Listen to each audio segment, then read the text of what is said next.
Christmas, man. I know. Yeah, and I love these Christmas drinks. Oh, yeah. Like this hot toddy with extra toddy. Oh, you. Oh, you.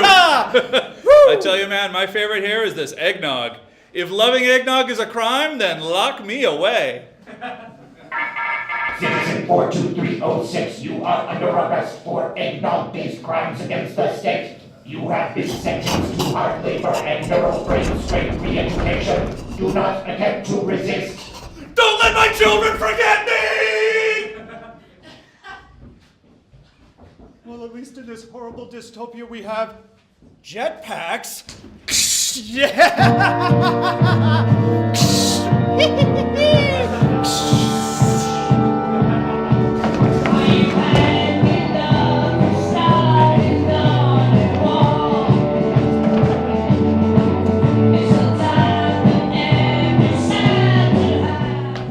Ladies and gentlemen, fans, are you excited for tonight's announcement? Now, we know that nowadays the true fans care more about the announcements of the shows to come than the shows themselves. That is why we are prepared to announce our shows for the next 20 years in advance. Yes, ladies and gentlemen, get unreasonably excited as we announce Phase 3 of William Shakespeare's plays, Maestro! Yes, I am Richard Burbage, owner of the Globe Theatre here in London. And with me, of course, is the man himself, William Shakespeare. And as we all know, the year is currently 1596. It is. And I've got a lot of writing to do. You certainly do, William Shakespeare. Now, we are so excited about today's announcement that we are going to be spreading the word out far and wide by using the latest in modern social technology. Oh yay! Globe Theatre to announce Shakespeare Phase 3! Ladies and gentlemen, this is Tom. He will be live crying this entire event. And you can follow him at earshot around wherever he is standing.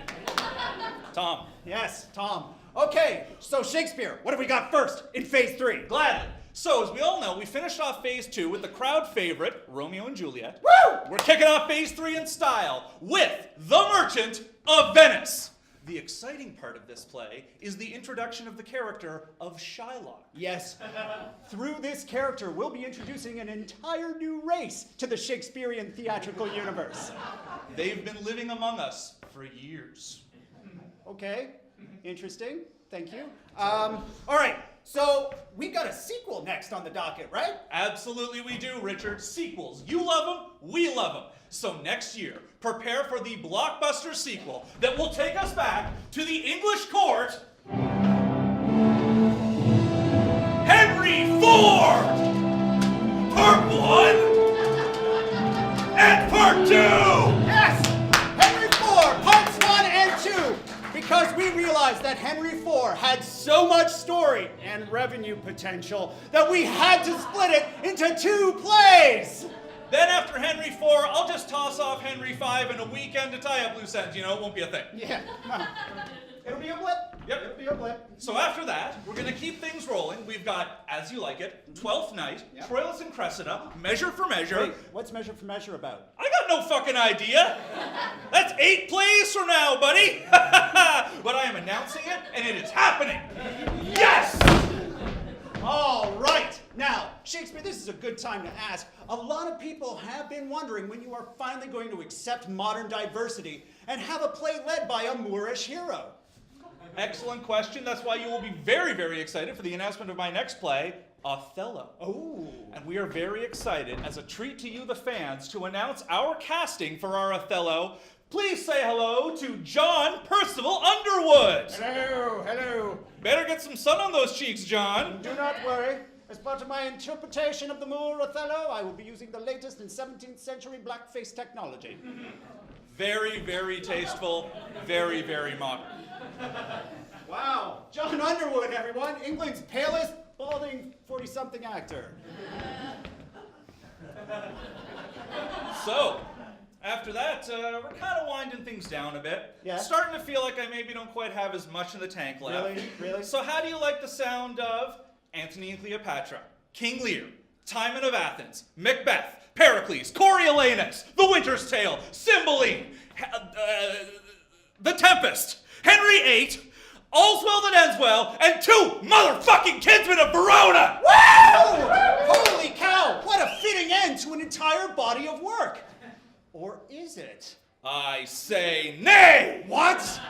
Because after that run of plays, we will lead to the one final play, my grand masterwork, that will make all of my plays make sense, and without which all of the rest of them will be complete and utter nonsense! Holy cow!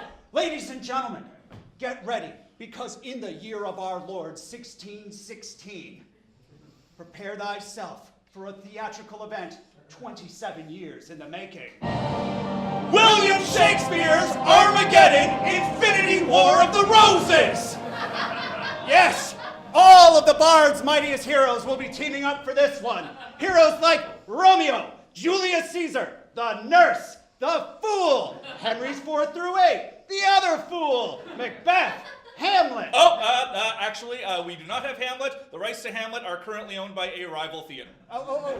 Did you hear? That rival theater had that leaked parchment scandal last month. Yeah, I got the rights back. Excellent! Excellent news, especially because I heard that they were going to try and turn Hamlet into some kind of a trilogy, plus like a Rosencrantz and Guildenstern spinoff. That never fucking work. Anyway, Shakespeare, why don't you try telling people a little bit about what we can expect in Armageddon? Certainly. You see the place? Well, why would I tell you when I could show you? You've brought a clip? I hath brought a clip, which actors will now perform because it's the theater. We bring you to fair Verona, where we lay our scene.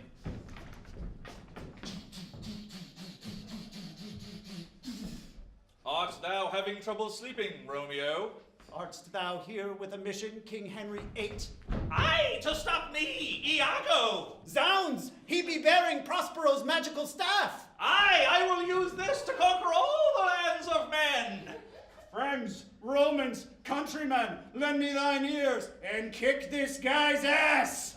To punch or not to punch? Is this a dagger I see before me? Ka-ting, ka-ting, ka-ting! Soft what light through yonder window breaks! Crack! Now is the winter of all your discontents! Falstaff, smashed! And there we have it, ladies and gentlemen. That's right. 27 years of Shakespearean plays, all culminating in 1616 with the great super team up of Armageddon, Infinity War of the Roses. And it's gonna happen as long as Shakespeare lives to be the ripe old age of 53. I think I'll make it. Excelsior!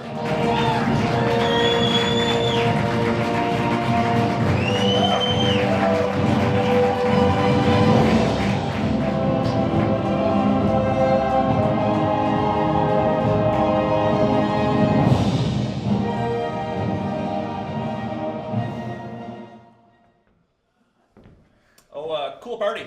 Yes. How do you know Ted and Linda? I went to college with Ted. You? Oh, I've been friends with the family since 1905. Obviously, I'm the Highlander.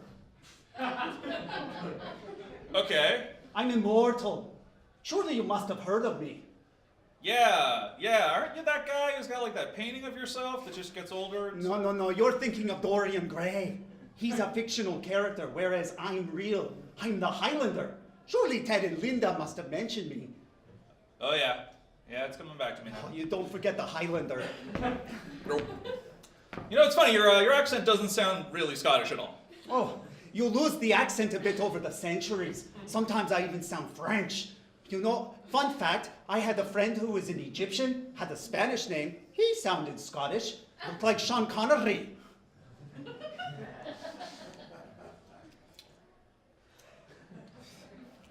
So, what do you do? Oh, I'm a tax attorney. Interesting, I won the gathering. Okay. Yes, it's an age-old conflict between immortals, and all the immortals did battle, and I was the last one left alive, so I won the prize.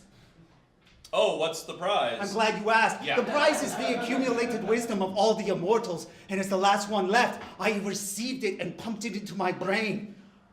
I have thousands of years of wisdom in between my ears. The headaches, Bob. Oh, it's Bill? Bob, Bill, I've met thousands of people over the millennia, probably even thousands of Bobs and Bills. It must be so much easier to be a mortal like yourself, to only have to remember one Highlander. I'm the Highlander, by the way. Yeah, I got that bit. So, did you know Shakespeare? Well, there were a lot of people in the 16th century, It wasn't like it was just me and Shakespeare sitting around going, oh, hey, Shakespeare, I like your plays. And Shakespeare would be all like, oh, man, it's so cool. I get to hang out with the Highlander. I wish I could write plays forever. I wish I could live forever. And then I'd be all like, oh, but Shakespeare, then I would have to cut off your head because there can be only one. Did I mention there can be only one? There is only one now. Me, I'm the Highlander. So that's a no then? No, I didn't know Shakespeare. Do you know Beyonce? No. No, I don't know Beyonce. Oh, shit, the Jays just lost. Oh, that's tough. You know what else is tough, Bill? No? Watching your wife grow old and die in your arms when you stay so horribly young. Yeah. Are there any hors d'oeuvres left around here? Look, I'm sorry, Bill. As an immortal, it's hard to relate to normal people, and it's tough making friends, and I really wasn't trying to connect here. Oh, hey, they've got a scallop left. There can be only one! I've received all the wisdom from that scallop! The hell wisdom does a scallop have? It only wanted love! Yeah, I'm gonna go now. What? No, wait, don't you want to see my sword? No, why did you bring a sword to a christening? Doesn't everyone bring a sword to a christening? Look, it's ancient. Okay, that's cool and probably diseased. I'm gonna go check out what's going on in the party out in the garage. Later, the Highlander.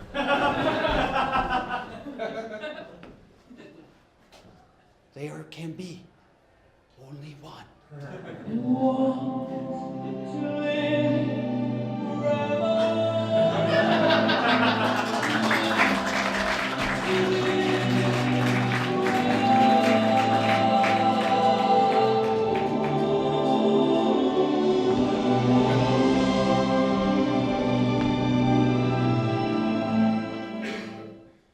Barkeep, I think I'll have another. You've been in here all night, old man. You can call me James. Well, thanks, James. I think I will. Your voice sounds super familiar. I can't place it. I get that a lot, James. See, I'm on the radio. Stuart McLean. You're Stuart McLean from the Vinyl Cafe. Oh my God. Guilty as charged. I love your show, man. I listen to it all the time. Well, I just try to tell the people stories so our memories don't melt away like an ice cube at the bottom of an empty glass. Oh my God, your drink, that's right, yeah. It's the coolest way to order a drink I've ever heard. So, did you want another triple scotch on the rocks? You read my mind, James. Coming right up. So, it's one of my dreams. Kind of funny. It's one of my dreams to get like a story on your show someday. Oh, well, that's nice. Yeah. You in town doing a show? Yeah. Hard out there on the road, man? The road is my constant companion, James. Has been, even going back 40 years to my motorcycle riding days. Aw, get out. You used to ride? Not anymore, but I did. I had a great bike, too. 1968 Harley-Davidson FLH Electroglide. Took it out one summer with my friends, Marty and Dave. Drove Highway 6 on the way to Nelson, British Columbia. Mountains were above us. The future of us was in front of us. And our veins were coursing with the 3 blotters of LSD that we had taken just 3 hours before. Sorry, what was that last part? The acid was particularly strong that day. It was as if a chorus of angels were singing us on our path.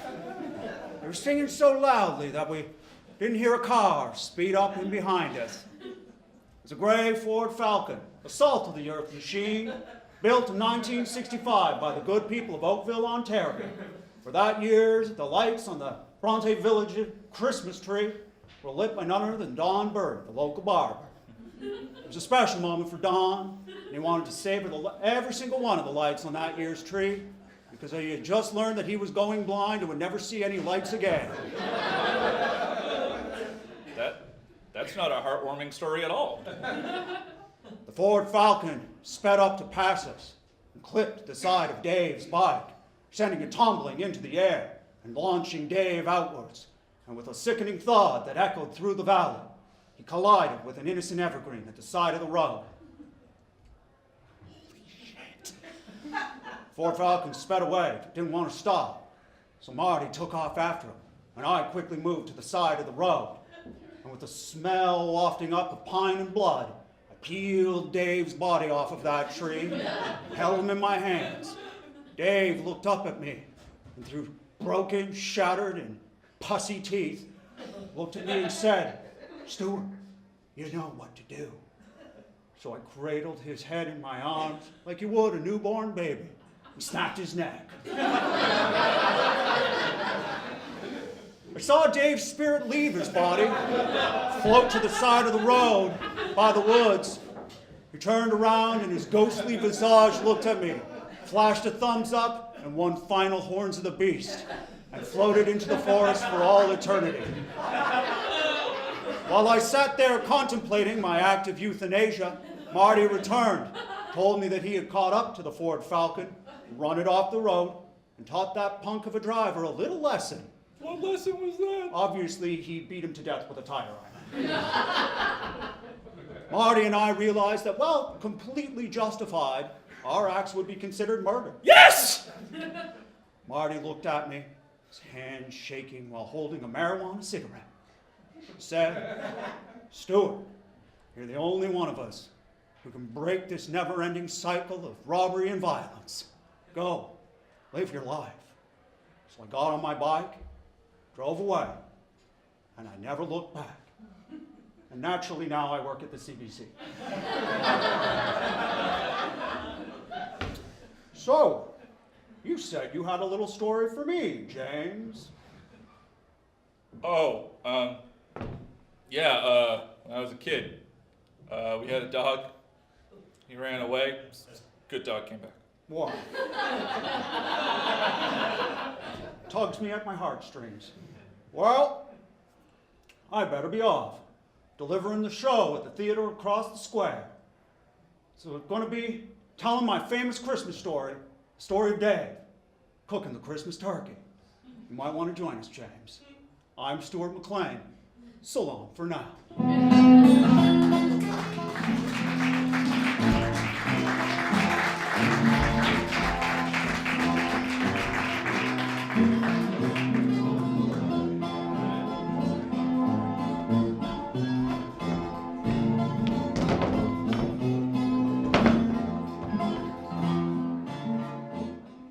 Okay, Gordon Lightfoot, if you could read my mind, take one. You all sitting there, Gordon? I'm groovy. Let's do this. Well, if the Dremel tracks are anything to go by, this is going to be the most romantic folk ballad of all time. Hit it, Gordon Lightfoot! If you could read my mind, love, what a tale my thoughts would tell. Just like an old-time movie about a ghost from a wishing well. Okay, Gordon. Gordon, going to stop you right there. Couldn't help but notice that you started singing that song about a lady, and then you started singing that song about a ghost. Indeed. Don't you think that's a bit of a confusing diversion for a romantic folk ballad? I do not. Okay.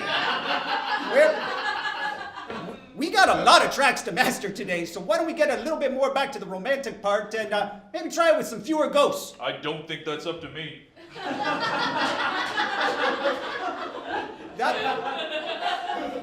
That was a disturbingly oblique comment. Okay. Gordon Lightfoot, if you could read my mind, take two. In a castle dark or a fortress strong, with chains upon my feet, and you know that ghost is me, and I will never be set free as long as I'm a ghost that you can't see. Okay, Gordon, Gordon, going to stop you right there. Couldn't help but notice that instead of trying the less ghost approach that we discussed, you seem to have doubled down on the ghost content in that romantic folk ballad. You're goddamn right. Okay. I was getting to the part about my cool ghost powers. I'm sure they're spectacular, but why don't we do this once more? We're running out of time, and how about no ghosts this time, Gordon? No ghosts. All right, Gordon Lightfoot, if you could read my mind, take 3, just get this shit done. If you could read my mind, love, what a tale my thoughts could tell. 'Cause I'm an actual warlock, I'll drag your soul with me down to hell. Gordon Meredith Lightfoot! What in the hell was that? I was just getting to the good part. Gordon, you can't, you know what? Hold on. This one's on me, this one's on me. I probably should have been more specific. No occult references of any kind whatsoever. You're damn right it's on you. Don't make this actual warlock angry. Okay, shut up, Gordon Lightfoot. Okay, shut up. All right. Warlocks have a different set of powers, but they're equally powerful powers. All right, I am frightened, just not for the reasons you probably think. Okay, so, how about this? You know, the label gave you that huge advance to write a bunch of romantic folk songs. What in the hell have you been doing with your... Holy shit! This is just a bunch of receipts for haunted houses. How many haunted houses did you buy, Gordon Lightfoot? 7. 7 haunted houses? 7 haunted houses. That's... In one haunted timeshare. That's... wildly irresponsible, Gordon Lightfoot. Okay, tell you what, why don't you just sing whatever you're feeling, and I will just cobble some shit together, and we'll see what we got. How does that sound? Let's do it. Okay. Gordon Lightfoot, if you could read my mind, take 4, just fucking shoot me. If you could read my mind, love, that means you have the second sight. You rule an army of goblins, robbing graves on the devil's night, casting spooky spells with a Frankenstein. Your soul is so unpure, and I'm still a ghost for sure. And I'm a ghost, and you're a ghost, and most of this song is actually about ghosts. Okay, Gordon, I cobbled some of this stuff together and edited it in this nifty 1970s analog GarageBand suite. So why don't we just see what we came up with, all right?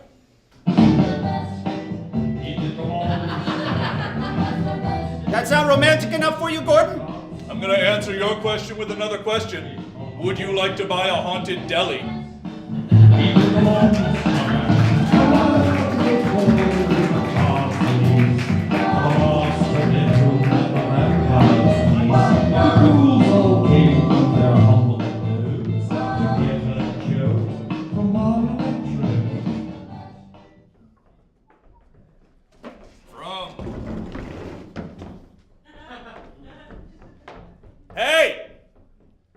Hey! Yeah, I used to ride a bike till I realized I wasn't gay. Fuck you, asshole. Yeah, I used to ride a bike every single day until I realized I wasn't actually gay. Okay.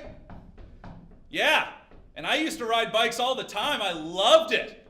And I was an out and proud gay man. I came out to my friends and my family, and they all loved and supported me. I had a community. But then I realized I wasn't actually gay, so I wasn't allowed to ride a bike anymore. Great. Cameron. What? Cameron. That was the name of my husband back when I was gay. But then I had to divorce him and break his heart and mine in the process when I realized I wasn't gay.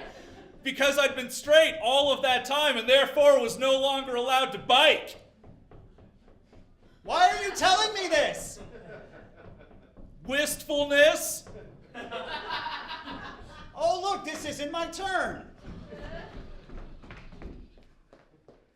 Gee, I sure wish straight people were allowed to ride bikes.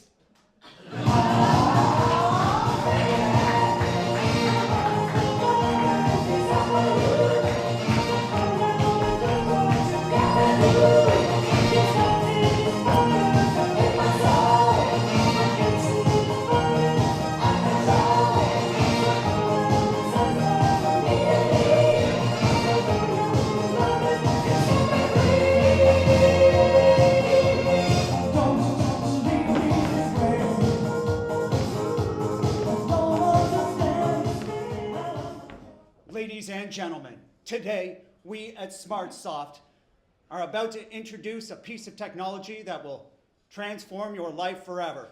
We are the people who revolutionized the mobile phone, transformed the MP3 player, and took the keyboard off of a laptop and called it a tablet.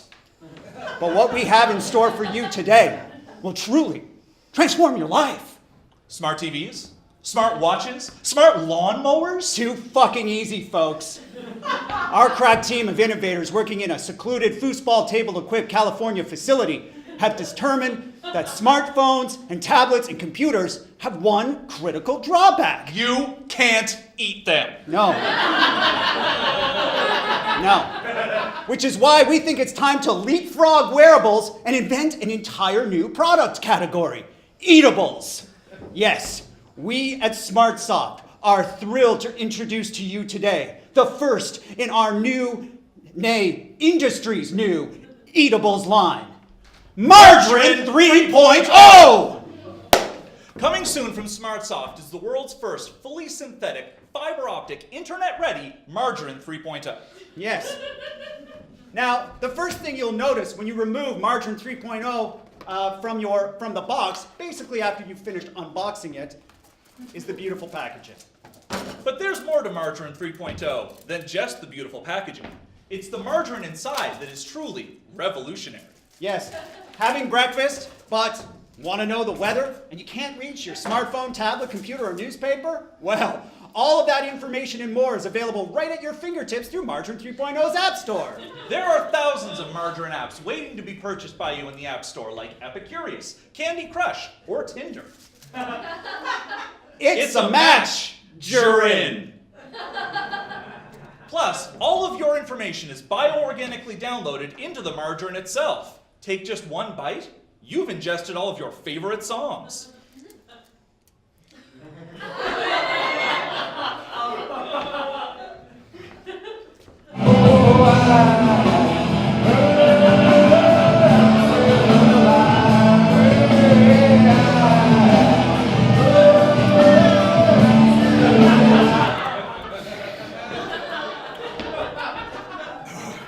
Margarine 3.0 is also 4G ready because Margarine 3.0 is also a mobile phone.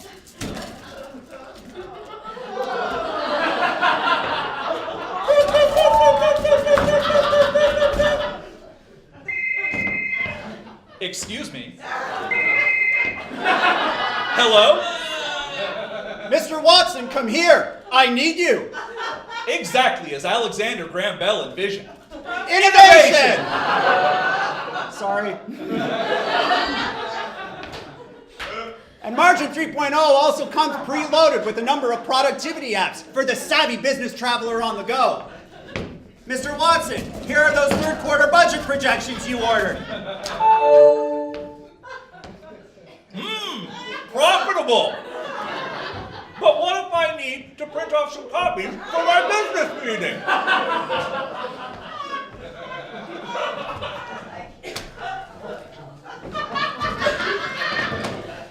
The future! Content is king, and it deserves to be presented in the best way possible. Think you've seen Margarine? Oh, God. Think you've seen Margarine? Well, you haven't seen it in 1080p, full HD. I just binge-watched an entire season of Girls. Guardians of the Galaxy does look better in 3D. Wish I had some popcorn to go with this, Margarine. And because you're clearly a health nut, Margarine 3.0 comes packed with omega-3s. Omega 3.0s! The margarine is telling me that I've walked 10,000 steps today.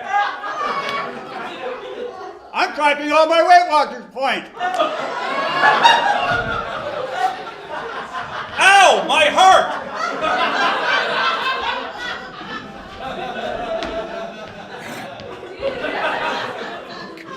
Margarine 3.0, The the spread spread of of tomorrow, today.